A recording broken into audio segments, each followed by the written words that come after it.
Hello and welcome back to the Foot Soldiers podcast. As always, my name is Luke. I'm joined here today by Conrad. There's been a fair bit of news again this week, coming into the middle of January here. Starting off with earlier this week, Cavalry announced the signing of Amer Didic alongside the departure of Shamit Shome and Diego Gutierrez, which we had kind of speculated on all of these on last week's episode.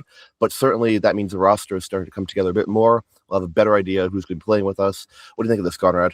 I think it's quite interesting. Obviously, a lot of us, our closest viewing of Amer Didic was back when he was with Vancouver FC, and it kind of feels like we almost have like an imaginary cap of how many former FC Edmonton players we can have. Bringing one in means we had to lose Shamit.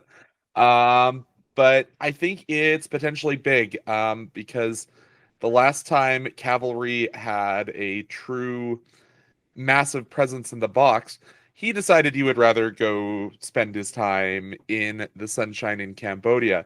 So it's really something that Tommy, I think, noticed he didn't have, especially for set pieces, was that height in the box. So seeing Amer Didic come into the team is, I hate to say it as a play on words, but it's massive. Yeah, that's a good word for it. It really is. And yeah, like we talked about this. I mean, obviously we weren't here last week when we talked about this, but yeah, he's a very, very big guy, especially like Dan Klomp's not even a short man on his own, but Amer Didic for him is going to be, like I said last week, like a cat and dog kind of center back pairing. He's obviously been one of the best center backs in the history of the league. Obviously, he's a bit of a journeyman too, having played for Edmonton, Pacific, and now Ottawa. But there is maybe a little bit of an injury concern coming off him because he's now 31 years old. He will have missed almost the entirety of last season. I believe it was something in Broken leg. that broken leg issue.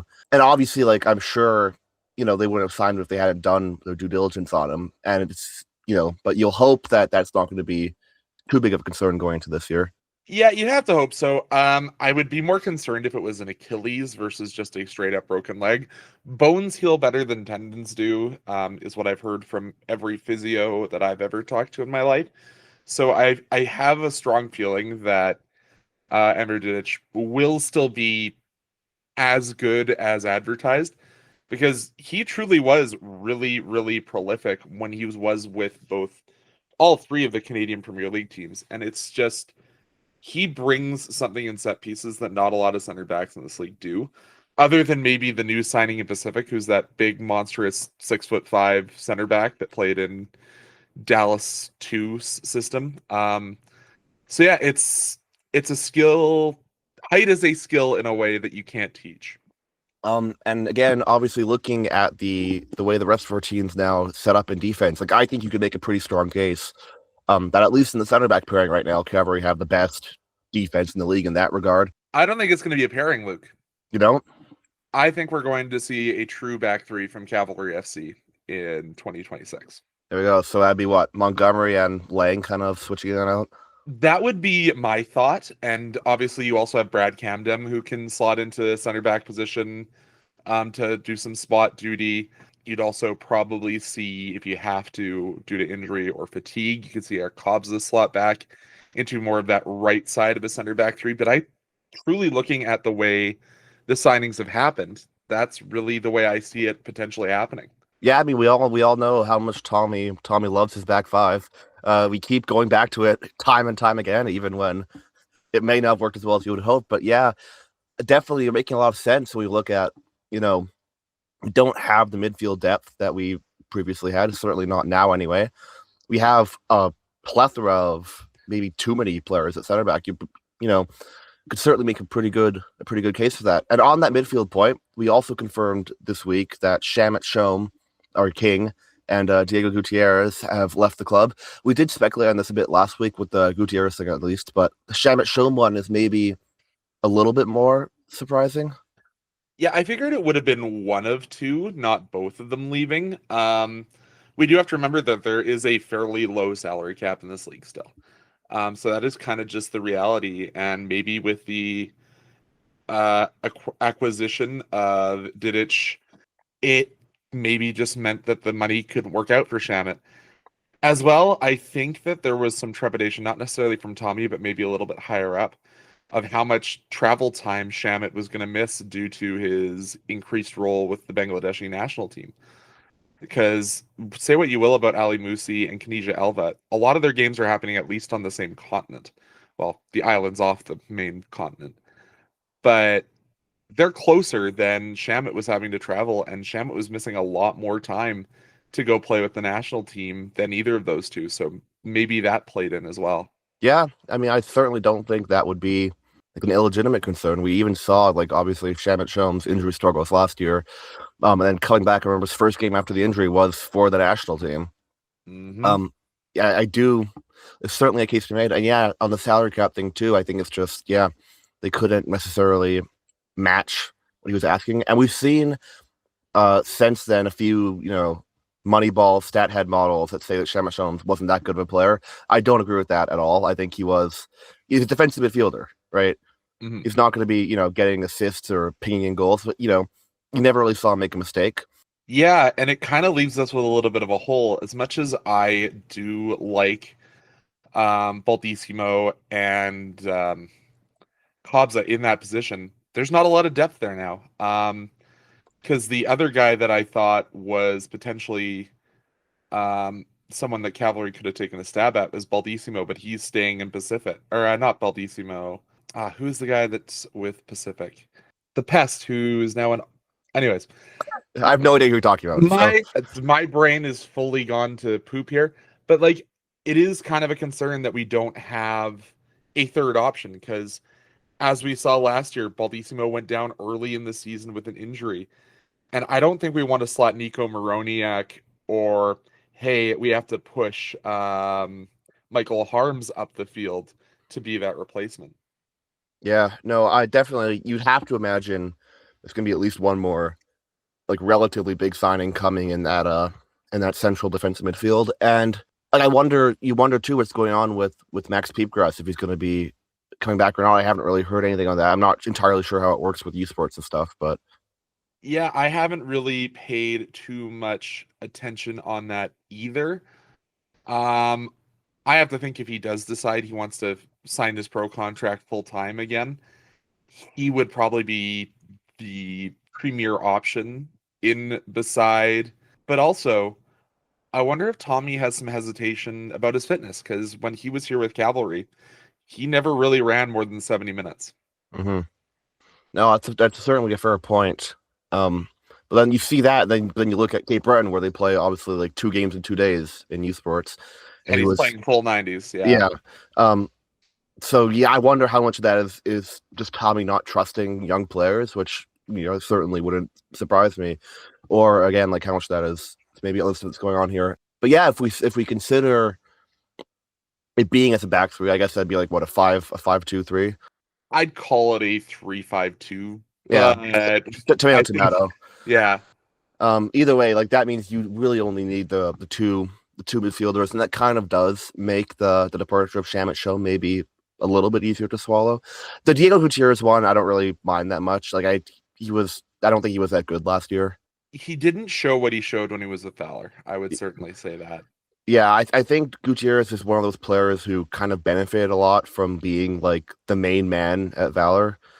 And then when he came to Cavalry, he kind of obviously competing for places, having a lot of other top CPL midfielders alongside you. I think you're right. He didn't really show anywhere near the same levels that he was able to show at Valor. And yeah, so that's kind of how our midfield is shaping up right now. So a name that before we change off of this that I think we will see rotating in this year is James McGlinchey. Obviously the Foothills product. He's only 18. We didn't see him. He was on the bench a few times. Yeah. He was really a standout in League One Alberta for me. So I have to think his name as someone with youth that we might see a few times if injury struggles continue for this club. Yeah, I mean, I am definitely a big Glinchy fan. I obviously saw him a couple times for the Cavalry U21, and he did play in that the 6-0 win over Scottish. Lest we forget. But yeah, I certainly wouldn't mind seeing. Obviously, you wouldn't want it to be a necessity, but if we're just rotating him in time to time. Yeah, and like I think that is something that Tommy needs to get a little bit better at is bringing in some of these guys, whether they're your U Sports draft picks. And when the games kind of get out of hand, or hey, we have to recognize that we aren't getting any younger. Like Sergio, I think he turns 34. He's not No, that old. 32. Yeah. 32.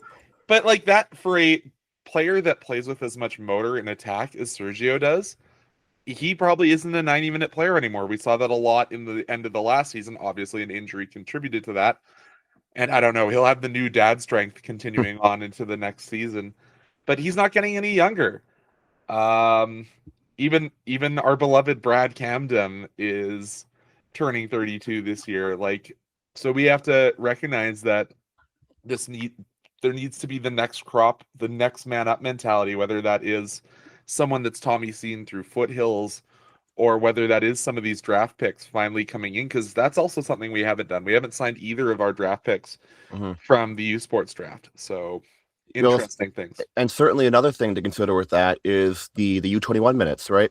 Because Hmm. last year we were very lucky, I think, to have Gerasimenkov and Peepgrass, who just pretty much ate up all those minutes because they deserved to be starting, and that got us there on its own. But right now, the way it's set up right now, the only U21s who I see actually playing are Michael Harms and James McClinchy, to be honest. Well, and you'll see Mael Henry because I think he Is he still still U21? qualifies. I believe so. Um, but yeah, I think we're going to see a lot of Harms this year, which kind of brings us into our next point because there's a senior player for this club, another one that we haven't talked about yet, that hasn't signed a contract and is really shocking considering how well he played last year. Of course, I'm referring to our right back, who will tear you apart again, Fraser Aird. Just real quickly here, Mal Lowry is not U21 anymore. Okay, So, um, never mind. and Jay Herman's also no longer U21. So that's Lovely. yeah. But the Fraser Bird thing, I'm certainly, like I said before the offseason, we had the big three who were out of contract: Fraser Bird, Shamit Shome, and Ali Mousse.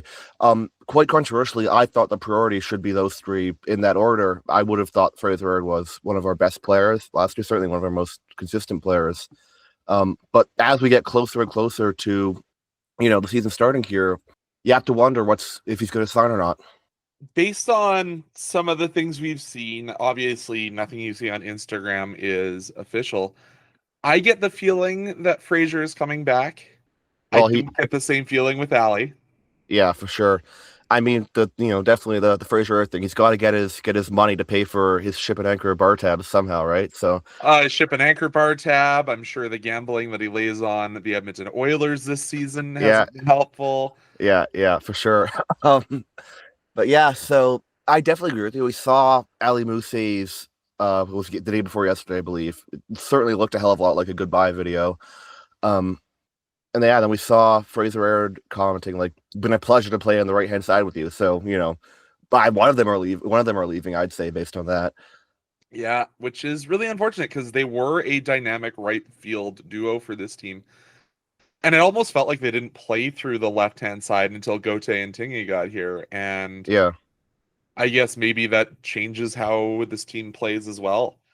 yeah, no, definitely, and that does also kind of, I think, give more credence to the back five thing because it can't force you to play more on both flanks. But yeah, kind of where I'm at with the Ali Musa thing. We did it, and I did again talk about this a little bit before, but like your thoughts on this. Like, I think he's kind of it's an interesting situation because as the team has gotten better, I think he's kind of stagnated in a lot of ways. Like, he's still obviously a very, very good player, but the way contract, he's going to demand more and more money every year. Obviously, the cap's not going up, right? And he's not getting any younger. He's, I think, also like 30 now too. So I don't necessarily know if you'd want to pay him the money he demand for the player he is. And if we are moving into this true back three and you're putting Ali out on the wing there, our wings have to come back and play in your own half. And that is certainly not Ali Musi's strength. No, no, absolutely not. Um, um, yeah, but and again on that point too, this is kind of been talked a little bit about too. But if we want to get Michael Harms a little bit more playing time, and we assume that Ali Musi's gone, we could see Fraser Aird going back to that right wing position where he's played most of his career until he signed for Calvary. But I just don't think he has the legs. Like, no offense to Frazier, I just don't think I think Father Time is undefeated and is, well, not necessarily talking like end of the career. Yeah. If we're gonna play Fraser Aird as a wing, it's gonna be 60 minutes, and then he's gonna be spelled out by someone trying to get some U sport or some U21 minutes. Yeah, that's fair. Um, yeah, we'll have to definitely have some interesting things to see what goes on with that. Um, and again, Because yeah, it's gonna be interesting because I think we are gonna definitely see Tommy have to play those U Sports guys mhm. in the first portion of the season to try and bump up those U Sports or that U21 minutes. Yeah, no, I do think that's the way to go. Like we've had it in the past.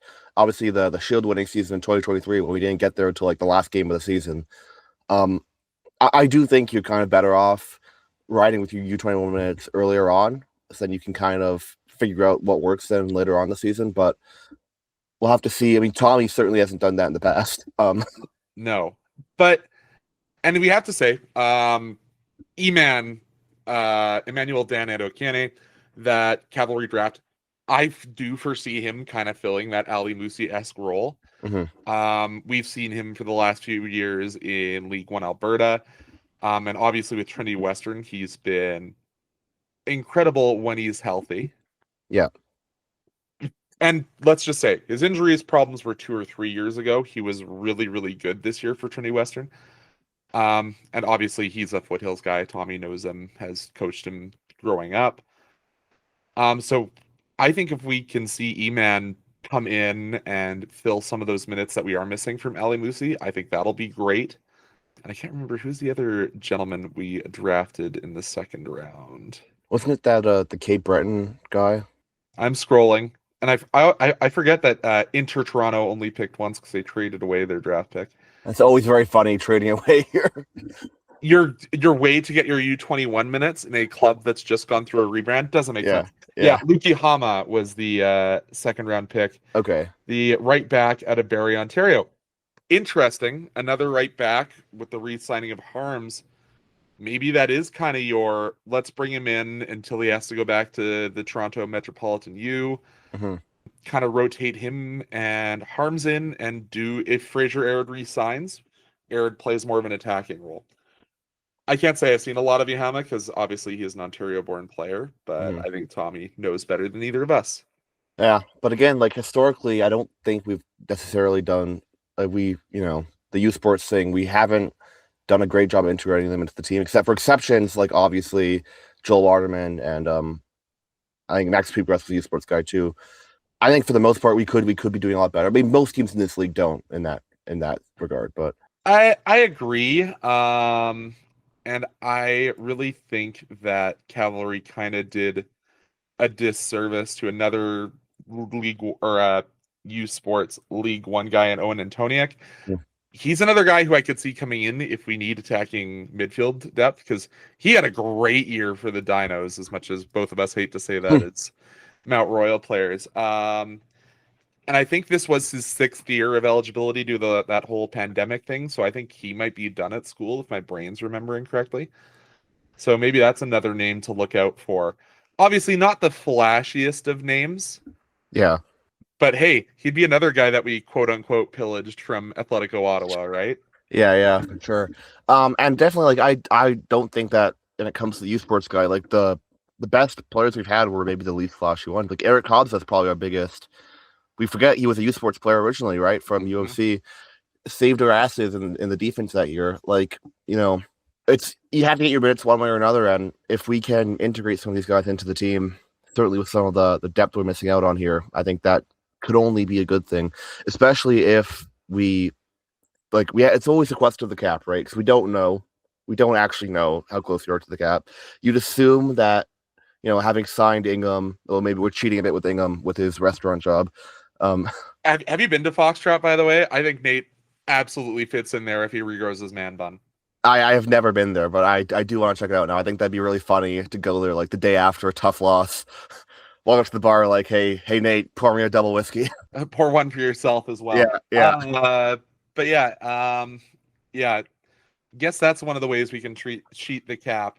I know that people talk about that with Brad and his whole translation gig that he does for Spruce Meadows, but well, it's just working the front office too, right? yeah. But yeah, so I think we can kind of move on from the roster discussion at this point now. Yesterday we had, I guess, two big things that impacted Calgary. The first one was the draw for the Canadian Championship, in which Calgary drew Pacific for like the 16th time in this competition. And a team that plays us really hard, and a team that actually picked up one of the few Valor players to stay in the Canadian Premier League. So kind of an interesting matchup there. Yeah. I'm just happy to not get Vancouver FC again. I still have some PTSD from what happened last year there. I wanted Blizzard. I wanted the round one Battle of Alberta. That would have been very funny. Although they get to go play the CF Montreal, which is maybe funnier. I think it's going to be a struggle, to say the least. Well, I mean, they're a pretty bad MLS team, but they're still an MLS team. Yeah. Like, let's be real. Yeah. The salary cap of meal vouchers to the salary cap of MLS. Yeah. The team of Sammy Piet is probably out earns the rest of Blizzard combined, but that'll be certainly something really funny to watch. It would have been very funny to play Blizzard at home in Calgary, but no, we got Pacific away, which is, I guess, like having learned that we were in the lower pot, that's probably the best draw, I guess, in that scenario. I don't necessarily think it was the best draw nor the worst draw, because you have to say it about Pacific. They always play us hard. Yeah. It's never an easy match. And that's, I think, that'll be continued to be true, even though it is a year of transition, I think, for Pacific. Obviously, no Kunle Dadaluk out there anymore. So, Well, I mean, I remember they did also the last couple times we drew them in the first round of this, they knocked us out. So you have to certainly be a little bit concerned about that. And then if we beat Pacific, we get a date with the Vancouver Whitecaps again. Yeah, we've done well against them in the past, but let's be real, this is a different Whitecaps team than we faced last time. It's they have a few better strikers than what was his name? The striker they had when we faced them out of Iraq. I should know this. Just doing a quick Google here. Oh, same. We're both trying to see who can be the quicker one. Ali Adnan. Yes, that's it. The attempted Panenka. Yeah. Ali Adnan. I think there's a lot better players on that Whitecaps team now, and probably better coaching too. But you got to get through Pacific first. Like, exactly. Still, despite the transfer market says Baldissimo is playing for them, I don't think that's true. This is still a team that has a great tandem in Melvin and Himras, now that is their official goaltending tandem. They need some help at the back. They only have one listed center back already. We'll have to see which version of Caden Chung decides to play football next year. But there's still the pest that is Sean Young and Josh Hurd. Bustos, Ronan Kratt, we'll see how he returns from his injury. And the arrival of Alejandro Diaz from Vancouver could be big for the Pacific squad when we face them in a couple months' time. And another thing to remember, too, is that this game will take place in April, which is obviously does not bode well for us. Never does. No. But yeah, if we have to get past them first, then go from there. And again, just on the Whitecaps thing, like I will always think, like, I'd give us a chance at home against anyone. I agree. I certainly don't think it'll be a one-sided game. And we'll just have to go from there. But we have to get past Pacific first. And I will be keeping a keen eye on the Blizzard Montreal game. And the other good thing to note about this competition is they kind of glanced over this in One Soccer's coverage, but it's not just straight to penalties anymore. They've re-added extra time. So, hey, maybe that's a benefit for Halifax now that they have Marco Carducci trying to avoid penalties now. Yeah, I mean, as soon as we get a goalie who can actually save penalties, they change it. Yeah. And the other big thing for Pacific is a huge loss for them is Ali Endom does not continue on. He headed to Poland, the Polish Super League. So again, rebuilding squads on both sides of that matchup. Yeah, definitely. So that was the first big kind of piece of news from yesterday. The other one, kind of tangentially Calgary related, though, we did get to see Tommy Wilden in the bench for Canada in their 1-0 win over Guatemala. I was hoping the whole game for a Jesse Marsh red card. just to see if they'd put Tommy in charge or what. But I don't think you don't think he was Tommy second in line? I don't think he was with that whole staff that's there. Well, But he wasn't the bench. We saw him a few times. yeah, I know it was great. I think Ewan Sharp, who is technically the assistant manager, would probably get that call. Well, red cards to everyone but Tommy. Ah, yes, because Tommy wouldn't get involved. His hair is too nice to get involved in that. Yeah, But yeah. yeah, and Tommy wasn't the only CPL involvement. Obviously, there's a few guys with former CPL in their name, but only the three current CPLers. And Tiago Coimbra, who almost had opened his Canadian account. And then if we look back, Shola Jimo, the 17-year-old getting called up to play and was starting, like that's pretty impressive. He's going to be the straw that stirs the drink for Inter Toronto, York 9, York United. Well, if they actually play him. They played him a lot last year. He had too much homework, I heard, sometimes to go play. But the other guy that obviously was the CPLer full time is Noah Batney, the center back for Atletico Ottawa. Yeah, it seems like he's the only guy who didn't get pillaged from that club. And obviously you have guys like Waterman, Pentemis, Chouanier. Like there's guys that have links to the CPL, and it's good to see that. I know this was the B-level camp. It was all just players that are playing in North America. But get them into the system, get them understanding the work ethic that they need if they want to advance through these levels of the national club. Obviously, we didn't see Joel Waterman due to an injury. I'm sure that gutted him and Tommy. So I'm sure they both would have liked to have that moment because the whole build up through foothills for Joel is a known narrative. But he was there, and it truly is just showing that this Canadian Premier League is the start of a pathway that can lead to programs like the Canadian national team. Yeah, definitely. And I do think we did again touch on this last time. But I do think it's really good that Jesse Marsh like kind of understands that. And even things just like getting Tommy involved in it, right? Like that's gonna be good for Tommy, which in the long run is good for, from a holistic view, that's good for the national team program, right? Yeah, and it's not just Tommy. Like he's had Martin Nash in. He's had numerous guys from across the league coming in and being these tactical coaches to at least understand what his vantage point is. Yeah. And gotta say this, like Jesse March, as well as inviting the coaches, you've seen him at all sorts. He always shows up on the One Soccer feeds for these other games. Mm-hmm. He's actually understanding and going to these games in the way that a certain Cavalry FC player's dad never really did. Yeah. So the fact that he has his finger on the pulse of what this league is and what the level is, that none of the previous coaching staffs have even made an attempt, is massive. Yeah, definitely. And even like in things like, scheduling a pre-World Cup friendly in Edmonton, right? I think that's also part of that too, which got formally announced this week against Uzbekistan, which will be very exciting for sure. I'm sure a lot of foot soldiers of the from Calgary will be making the drive up to that one. And hey, we don't have to dress in our snowsuits for this one. Yeah. Hopefully, knock on wood. I don't have to bring out the ski goggles again to go to a football match. Yeah. And you did touch on that there too briefly with Martin Nash. Just want to give a quick shout out to Martin Nash for getting the full-time Vancouver FC job. Certainly, getting him to the final last year was an accomplishment in itself. Yeah, I think it would have been a disservice to what Marty did if you had said, "Hey, we're bringing someone else in now." With, us going to the biggest competition that clubs can go to in this region. Yeah, definitely. But there's always the concern too about they don't have a lot of money, right? So Martin Nash probably is not going to sue them anytime soon. But oh, that's a little low. Did you read the countersuit? I did. Yeah, it's very funny. Oh boy.